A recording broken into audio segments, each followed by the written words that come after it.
नमस्कार.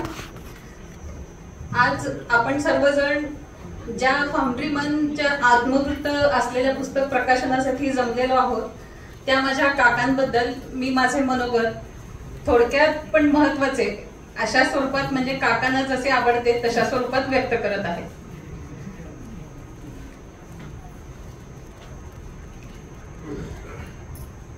अरविंद काका म्हणजे वेळेचे आणि कामाचे अगदी परिपूर्ण नियोजन, परफेक्ट नियोजन.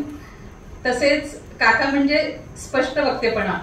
काका म्हणजे अगदी थोडक्यात महत्वाचे आणि समर्पक असे बोलणारे. परिचितातील प्रत्येकाच्या आनंदाच्या आणि दुःखाच्या प्रसंगी खात्रीने पहिली उपस्थित असणारी व्यक्ती म्हणजे आमचे अरविंद काका. अतिशय संसारात मातृभाषेला अतिशय मोलाची साथ देणारे, तसेच देवधर्म रीती परंपरा मनापासून जपणारे आणि तेवढ्याच मनापासून ते करणारे, घरी येणाऱ्या प्रत्येकाचे आदरातिथ्य करणारे, प्रत्येकाला श्री महालक्ष्मीचे दर्शन, धारोष्ण दूध, त्याच्यानंतर कोल्हापूरची सुप्रसिद्ध मिसळ, हे अगदी ठरलेले कार्यक्रम असतात काकांचे कोणी घरी आले की. त्यानंतर दर हुरड्याच्या सीझन मध्ये प्रत्येकानं हुरडा पार्टी, हे सुद्धा ठरलेलं असतं काकांचं.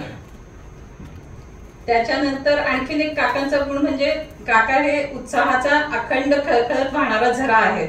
कधीही त्यामुळे त्यांना थकणे दमणे हे त्यांना माहीतच नाही अजिबात. जेव्हा बघू त्यावेळेला काका कायम फ्रेश दिसणार आपल्याला. म्हणूनच आणि या गुणामुळेच ती त्यांच्या फाउंड्री या क्षेत्रामध्ये 50 वर्ष अगदी सहजपणे त्यांनी पूर्ण केलेली आहे. अशा या सर्व गुण संपन्न व्यक्तिमत्वाला आमचा सलाम. आमचा असं म्हणण्याचं कारण म्हणजे इथं जमलेले जे सर्व नातेवाईक आहेत त्यांच्या मनातल्या भावना ह्या स्वरूपाच्या आहेत. आणखीन एक सांगायचं राहिलं म्हणजे अबोली आणि तेजसचे अतिशय शिस्तप्रिय पण तेवढेच प्रेमळ आणि हळवे बाबा म्हणजे आमचे काका. तर काकांना आमच्या सर्वांकडून खूप खूप मनपूर्वक शुभेच्छा आणि पुढील दीर्घायुष्यासाठी पण त्यांना शुभेच्छा आमच्या सर्वांकडून. एवढं बोलून मी तुमची रजा घेते. धन्यवाद.